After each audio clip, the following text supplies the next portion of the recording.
Enochian magic functions as a deeply intimidating esoteric operating system. For centuries, its complexity made it completely inaccessible to the average person. In the 1580s, Dr. John Dee and Edward Kelly used crystal gazing to receive the system directly from alleged angelic entities. Their work resulted in an angelic language, organized into grids of complex geometric letters, as seen in these celestial mappings.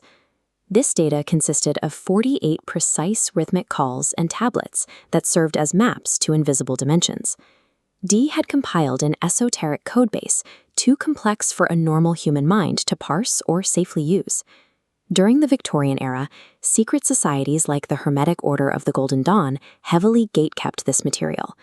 These lodges restricted the system to advanced masters, citing fears of severe mental destabilization. In the 1980s, Gerald and Betty Schuler encountered this lockdown tradition. The Schelers brought an unusual perspective to the subject. Gerald was a retired Army systems analyst, and Betty was a computer consultant. They approached this ancient magic as software engineers looking to debug a closed system.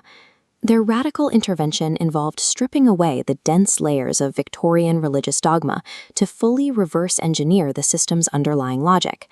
They introduced a modular framework based on 6 primary forces: divine, mind, will, aura, elemental, and formative. These forces function as power sources, treating abstract angelic entities as manageable data points. To govern these forces, they established 3 fundamental laws: goal, mechanism, and causality. This structure defined magic as a technology with predictable inputs and outputs. The Schelers then optimized the system for solo practitioners, removing the requirement for group rituals. They focused on crystal gazing and astral projection as the primary tools for standalone navigation. Users navigate a dual architecture: the watchtowers, representing elemental geography, and the aethers, representing 30 psychological dimensions. The Schelers integrated quantum mechanics to explain the physical and psychological functions of this navigation. Unifying 16th century grids with 20th century physics provided a structured framework for exploring the mind's internal dimensions. Occult traditionalists firmly rejected these modern workbooks. Critics argued that removing the historical rigidity created a subjective version of the system, what they called Bugs Bunny magic.